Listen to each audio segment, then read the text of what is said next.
저희가 전문가에게 전화 연결해서 좀 더 자세한 분석을 좀 들어볼 텐데요. 이송규 한국안전전문가협회장 연결되어 있습니다. 나와 계십니까? 네, 안녕하세요. 네, 예. 이송규 한국안전전문가협회장입니다. 예, 회장님. 지금 화성에서 발생한 이 배터리 화재 사고 원인은 정확히 뭐라고 좀 진단하고 계신가요?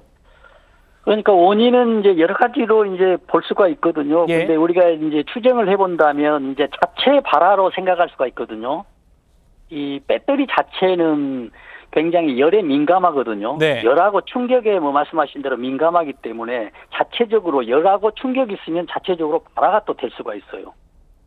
또 하나는 이제 배터리 자체의 어떤 문제적으로 인해서 화재나 폭발이 날 수가 있는 것이거든요. 네. 어떤 문제냐면 배터리는 자체는 우리가 알다시피 전기가 농축돼 있는 곳이거든요. 전기가 농축돼 있다는 얘기는 플러스 극과 마이너스 극이 있는데 예. 이 막이 분리막이라는 것으로도 분리가 돼 있어요. 그래서 예를 들어서 분리막 자체가 분리가 되지 않고 있다라고 하면 우리가 이야기하는 플러스와 마이너스 극이 합선이 돼서 이렇게 화재가 발생하는 것이거든요. 네. 그러나 이런 셀들이 우리가 하나를 셀로 하는데 이 셀들이 한 개가 아니고 수십 배, 수백 개, 수천 개가 있기 때문에 이 하나로 지금 3만 인해서 5천 개가 있었다고 얘기가 나오고 있군요. 그렇거든요. 그 3만 5천 개 배터리지만 그 배터리 안에 또 수많은 셀들이 있거든요. 아, 그렇기 때문에 이건 이제 우리가 열폭주 현상이라고 많이 얘기를 하지 않습니까? 예. 배터리 안에 셀들이 수백 개, 수천 개 배터리들이 연쇄적으로 폭발하는 이 과정이 열폭주 현상인데 그 옆에 또 바로 옆에 배터리가 또 있기 때문에 이거는 뭐 기하급수적으로 계속 폭발이 된다라고 보는 그런 위험한 상황이 되거든요. 그래서 자체적인 배터리 결함에 의해서 폭발했을 수가 있다는 얘기죠. 아, 여러 가지. 또 하나를 네. 또 하나를 우리가 예측을 해보면요. 예. 배터리 자체에서 불이 나고 배터리 문제가 해서 발생했지만은 우리가 지금 이제 냉동기, 어떤 에어컨이라는 걸 사용을 많이 하고 있지 않습니까? 네. 1차적으로 전기 화재에 의해서 2차적으로 배터리에 발화가 됐다. 이렇게도 지금 추정해 볼 수가 있고요. 또 한 그렇군요. 가지 이제 마지막으로 추정해 볼 수 있는 과정은 우리가 배터리 공장이기 때문에 배터리도 아니고 뭐 1차적인 어떤 전기 누전에 의한 합선에 의한 화재도 아닌 어떤 제조 과정에서는 여러 가지 화학 원소들을 사용하고 있거든요. 예. 그래서 조그만 어떤 관리가 잘못되면 자체적인 고열로 인해서 화재가 발생할 수 있는 여러 가지 위험 요소가 가장 많은 지역이 배터리 공장이라고 볼 수가 있겠습니다. 그렇군요. 회장님, 그러면 지금 리튬 전지는 불이 나도 물을 뿌려도 그렇죠. 이게 진화가 잘 안 된다고 하던데 그게 맞나요? 그렇습니다. 이 예. 리튬 배터리 자체는 물로 해도 되지 않거든요. 왜냐하면 우리가 지금 불이 난다는 얘기는 폭발이 난다는 얘기는 분명히 산소가 있어야 된다는 얘기거든요. 그러나 이 자체는 화학 반응에 의해서 산소가 발생될 수 있는 그런 조건이 돼버려요. 네. 그렇기 때문에 물로도 안 되고 공기를 차단한다고도 하는데 가장 좋은 방법들이 이제 산소 차단, 어떤 실드 쳐서 하는 건데 이런 것도 쉽지 않고 굉장히 이런 것은 불이 나면 진압이 어렵기 때문에 진화하는 과정에서도 일반 물이 아닌 특수 그 약재, 소화 약재를 사용해야 된다라는 그런 얘기입니다. 알겠습니다. 지금 실종자 6명의 수색을 소방당국이 하고 있는데 이 소방구조대원들이 구조를 할 때 좀 우려되는 부분 저희가 좀 설명을 드렸습니다만 한 번 더 좀 자세히 설명해 주신다면요. 그렇습니다. 지금 이제 구조가 이제 왜 늦었다라고도 이제 볼 수가 있거든요. 그러나 지금 이런 배터리 화재는 구조가 늦을 수밖에 없는 또 그런 시스템이 돼 있습니다. 왜냐하면 지금 연쇄적으로 폭발하는 과정이거든요. 지금 불이 나지 않았어도 고열로 인해서 2차적인 폭발이 날 수가 있습니다. 화재가. 그래서 배터리는 전부 다 진화된 다음에도 열이 남아있지 않습니까? 그 열로 인해서 2차적으로 화재가 발생할 수도 있는 것이거든요. 그래서 지금 상황에서는 가장 중요한 게 거기에 있는 구조하는 것도 중요하지만 더 중요한 것들은 지금 소방대원들의 안전이 가장 중요한 핵심 요인이기 때문에 좀 늦어졌다라고 그렇게 이제 볼 수밖에 없습니다.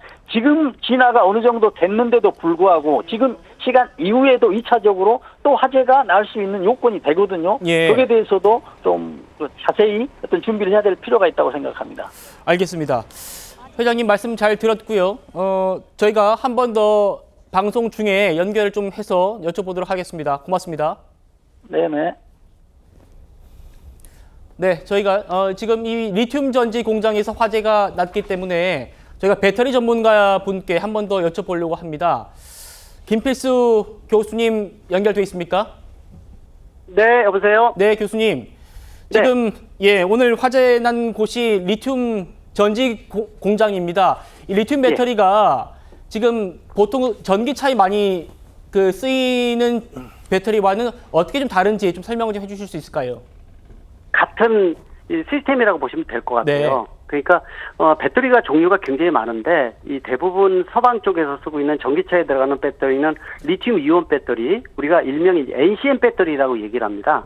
여기에는 구조적으로 리튬이라든지 또 코발트, 망간 등등 다양한 원료가 들어가 있거든요. 근데 이 배터리 자체에서 화재가 생기게 되면 확산 속도도 빠르고 온도도 네. 빨리 올라가고 그러다 보니까 특히 이제 이게 배터리 공장이 됐기 때문에 누적돼 있고 워낙 많은 양이 있어서 아마 화재가 한번 일어나게 되면 확산 속도가 빠르고 또 끄기도 힘들지 않느냐 이렇게 판단할 수가 있습니다. 예. 그렇게 위험성이 내포되어 있으면 이런 화재에 대한 예방이나 이런 것들은 법적으로 좀 제도화되어 있는 건 없습니까? 제도화돼 있어도 사실 이제 배터리 자체를 만드는 공장은 2중, 3중으로 돼 있어야 된다는 것은 강조 안 할 수가 없습니다. 특히 네. 이제 다른 일반 공장에 비해서 위험물 취급이 워낙 여러 가지고 또 중요한 부분들이 지금 이번 화재와 마찬가지로 화재가 한번 발생을 하면은 굉장히 큰 영향을 줄 수 있는 굉장히 위험한 물질들이기 때문에 그래서 화재에 대한 예방은 2중, 3중으로 돼 있어야 되는데 아마 그런 부분들이 원인이 정확히 밝혀져야 되겠지만 여러 가지 원인이 나올 수는 있거든요. 그러나 말씀드린 대로 리튬 이온 배터리에 한번 불이 붙어서 확산이 되면은 그 부분을 끄기 힘들다는 거. 그리고 배터리 공장 같은 경우에는 배터리 이 위험한 원인 물질이나 배터리가 제작돼서 쌓아져 있었기 때문에 여기에 불이 붙게 되면은 끄기가 더더욱 어렵다는 거. 예를 들어서 전기차 한 대 같은 경우에 이 불이 나게 되면은 심한 경우에는 6-7시간 동안에 불이 계속 불이 납니다. 그리고 이 물속에다가 이 불이 나고 있는 전기차를 담가 놓더라도 6-7시간 물속에서도 불꽃이 안 꺼질 정도거든요. 그리고 온도도 한 700-800도에서 1000도씨까지 올라가고 연기도 워낙 많이 생기기 때문에 아마 이런 다른 화재에 비해서 이런 공장에서 불이 나게 되면은 끄기도 어렵지만은 이 사상자도 많이 발생할 수 있는 또 이 확산 속도가 빠르기 때문에 인명 피해도 피할 수 있는 골든 타임이 짧다는 것도 가장 큰 문제여서 그래서 피해 대책 또 화재 예방 등등 다양한 예방책이 필요한 게 이런 공장이 아닌가 강조할 수가 있습니다. 그렇군요. 교수님, 그러니까 지금 이 불이 일단은 완진됐다고 판단해서 소방당국에서 지금 사고 현장에 진입을 한 상태입니다만 말씀 들어보면은 이 배터리가 언제든지 재발화할 수 있는 그런 가능성도 배제할 수 없다는 말씀입니까? 맞습니다. 실질적으로 불이 꺼지는 것 자체 물속에서도 불꽃이 안 꺼질 정도로 오래 간다는 거거든요. 그런 측면에서 이 완진이 될 때까지 확실하게 좀 확인을 할 필요가 있고요. 또 지금 소화를 시켜서 천만다행으로 보고 있는데 혹시 주변에 있는 배터리에 옮겨 붙는다든지 할 수 있는 부분들도 있기 때문에 불시에 대한 것들도 또 열원에 대한 것들 특히 리튬이온 배터리는 자체적으로 산소가 발생을 합니다. 그래서 물속에서도 불꽃이 안 꺼진다고 말씀드린 이유는 안에서 열원도 있고 산소가 있기 때문에 또 탈 수 있는 물질까지도 세 가지 요소가 다 구비되어 있다는 거 그런 측면에서 끄기가 더더욱 어렵다는 것 있으니까 더더욱 확인을 잘해야 된다고 보고 있습니다. 예, 교수님 지금 이 배터리 공장이 화재가 한 번 나면 이렇게 인명 피해가 클 수밖에 없는 그런 구조적인 원인을 다 알고 있는데 어떤 점들 좀 보완해야지 이런 사고들이 안 날 수 있습니까? 가장 중요한 부분들이 이 위험 물질, 특히 화재에 취약한 이런 물질을 다루는 곳은 다른 공장에 비해서 훨씬 더 소화 기능이라든지 또 예방 차원의 기능이 굉장히 중요합니다. 특히 이제 혹시라도 화재가 발생을 했을 때는 안에 인명 피해가 없는 것이 가장 중요하고 재선상인 거는 어쩔 수 없지만 사람이 다치지 말아야 되는데 골든 타임이 짧습니다. 그래서 특히 전기차 같은 경우에도 골든타임, 일반 내연기관차 같은 경우에 화재는 확산하는데 시간이 길기 때문에 충분히 탑승객이 피할 수가 있지만 전기차는 골든타임이 짧다는 보통 얘기를 하고 있거든요. 그래서 이번 공장 같은 경우에도 1차 전지를 만드는 공장 같은 경우에는 어떤 그 소화에 대한 2중, 3중에 대한 예방 차원 또 소화 기능에 대한 기준도 강화를 해야 되고요. 혹시라도 문제가 생겼을 때는 안에 있는 일하는 이 요원들이 빨리 탈출할 수 있게끔 어떤 이 동선에 대한 부분들 또 이런 것들이 굉장히 중요한데 벌써 사상자가 여러 명 발생하고 있다는 것은 상당히 네. 고민이 된다고 볼 수가 있습니다. 알겠습니다. 교수님, 일단 저희도 소방당국의 구조 상황 계속해서 속보로 전해드릴 텐데요. 조금 있다가 한번 방송 중에 한 번 더 연결해서 좀 여쭤보도록 하겠습니다. 고맙습니다. 알겠습니다. 네. 네, 고맙습니다.